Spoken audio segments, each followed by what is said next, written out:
The last of our releases are bear hugs. And bear hugs can be executed from the front, the side, or the back. Oftentimes, if someone is going to reach around and grab your whole body, they could be doing it for a couple of reasons. But the one we're most concerned about is somebody trying to pick us up and take us somewhere. So if somebody just grabs on and is squeezing onto you, sometimes that's defensive, meaning they may not know what else to do, or they're in the middle of some type of situation and they lock in really tight to you and you can't move. It could also be someone that's bothering you and maybe the situation's not that serious. But if somebody grabs to pick you up, to take you away, that is about as serious as it gets. You never go with anybody else. If it's mom or dad, they're trying to help you, they're trying to get you in the car, that's a different story. If this is you and you're walking and somebody grabs you and you do not know who they are or they shouldn't be grabbing you, you have to be able to get out. So if you imagine yourself like a little puppy, a puppy doesn't want to be held, then puppy's not going to be held. Same thing with a cat.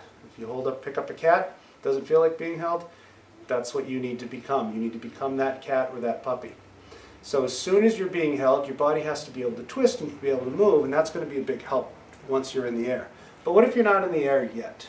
If somebody grabs around you and you're stuck to the ground still and they wrap around and they're not lifting you up, then we're going to cover their arms. And the reason we want to cover is the neck is still available. We don't want to get off to the side, have their arms snake up, and now we're in a worse situation like a choke.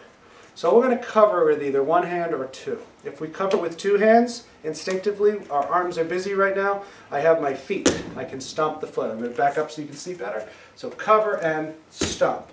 Again, cover and stomp. Again, this is the person from behind. So we're imagining this is the person behind us. They're grabbing, cover and stomp the foot.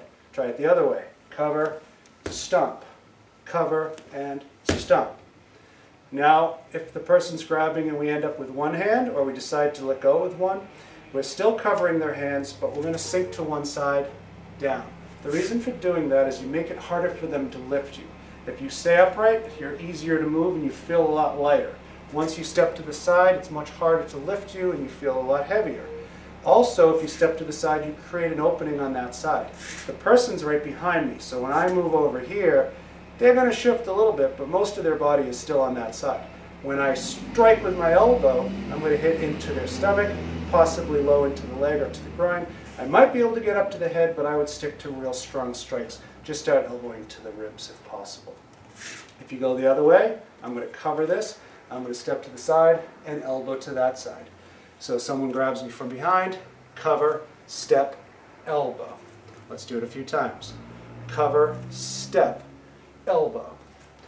Cover, step, elbow. We're going to go the other way. Cover, step, elbow. Cover, step, elbow. If the person's in the front, you're going to change the attack a little bit. If the person does not have your arms, that's going to change things too. Just to go back to the first point, if you get picked up in the air, your arms are free, your hands are free, everything you have. You hit with your head, you hit with your elbows, you hit with your hands, and you move as much as you can. The more you move, the harder it is for somebody to hold on to, and the sooner they let go of you, that's when you run and take off for safety. Those are the beginning part of our Bear Hugs series.